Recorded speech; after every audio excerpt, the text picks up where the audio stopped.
I'm not on social media that much. I tell my staff and I tell myself, try not to scroll, just try to post, add value, but don't, because we live in this where we're just living, that, and you can get down the rabbit hole and scroll, Oh, and next thing you absolutely. know, you've been on the damn thing for 2 hours. It's that addicting sometimes, and then that I call it is I believe it's truly not healthy to compare. I think if you're out there comparing what you're doing and comparing your life to someone else's highlight reel on their Instagram, it's going to become frustrating. Right. Because most people are not posting their failures. Most people are not posting bad pictures of themselves. Correct. Most people are posting the highlights of their life, which is fine. Yeah. But that's really what Instagram is. It's the highlights of your life. I love the people. I love it. I do love it when people do like the Instagram versus reality. Right. It's really funny because it's the truth, right? So true. I will say this. I think there's a lot of irresponsible people on Instagram that are not coaches, not educated, don't have a background in exercise science, kinesiology, certifications, the things that you and I have put years and years of time and energy. It takes time to learn this craft, to make sure that we're not hurting people, to make sure we're giving solid advice. People have always asked me why I'm not an online trainer and why I don't have online. I've always felt that this is a job that you really need to have a body in front of you. It's just, and again, not knocking online trainers, absolutely. But me personally, I just feel like if you don't really know how they're doing. Now I have seen trainers do it like on video, which I think you're able to correct. But like where you're just sending someone, do this program.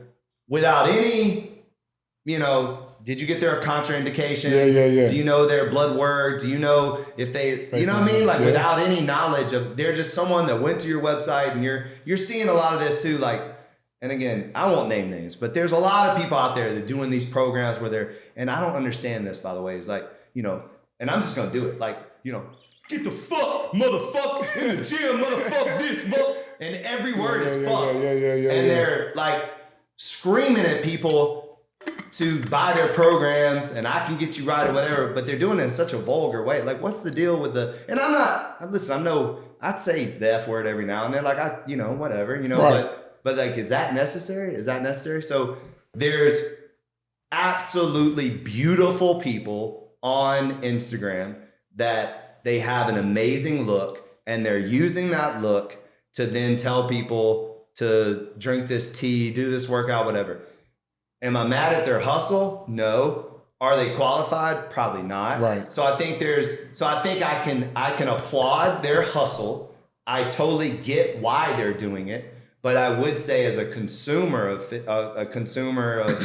fitness and somebody that also does it in another way, I would say to everyone out there, find out credentials. Yeah. Ask questions. Yeah. Don't take everything that they say as gold. Right. You know what I mean? Like if someone's telling you to do this, you should say why. And you should ask them and put them on the spot. So somebody's sending you a program and you have questions about it, then ask the right questions. You know what I mean? Absolutely. So I think that, but I don't think that it's never going to stop, right? No. I mean, but we are in a time where anybody can be a trainer. Listen, I look at the way you look at it, and I'm just in awe of how far fitness has become and how it became so popular. Right. Because there was a moment in time where it wasn't as popular and it was kind of in that growth phase. So even seeing people try to perpetrate as if they are, professionals, but at the same time not trying to take that as top because they have reach, they have an audience. Right.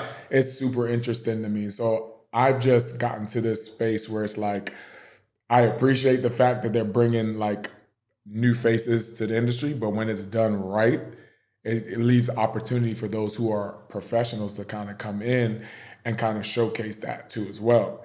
So, you always again, that's a great point. Yeah.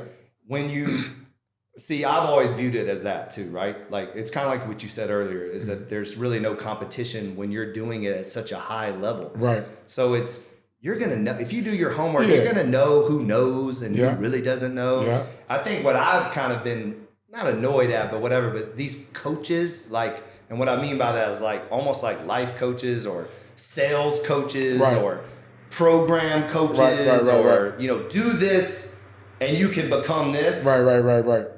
I don't understand that. Like, cause it's like, wait a minute, that's what you did. And now you're selling this like a program to a kid that's 21 years old. And you're saying if he does this, they're going to end up like you. Yeah, it lacks customization, you know. And it lacks authenticity. Authenticity. All they're doing is copying your personality, your style, your programming, all this stuff. And that's not who they are. And that's what I mean by you're seeing a lot of people like, it's almost autonomous, almost in a sense. They're trying to create these autonomous, you know, platforms where they can actually sell it, and it goes in the same sequence. It's kind of like Alex Hormozi, right? Has created this way of editing, and everyone edits like him, you know. And you know, Gary Vee, and then everyone's doing it like Gary Vee. So it's like you know what I mean. So what I would say is I would love for people to truly find their own voice, to truly at least be authentic. You know, if you're gonna hustle and you're gonna do this stuff, and again, I'm not saying that I'm perfect always either. Like it's a, like to your point, it's a learning experience every single day. You know, every single day I'm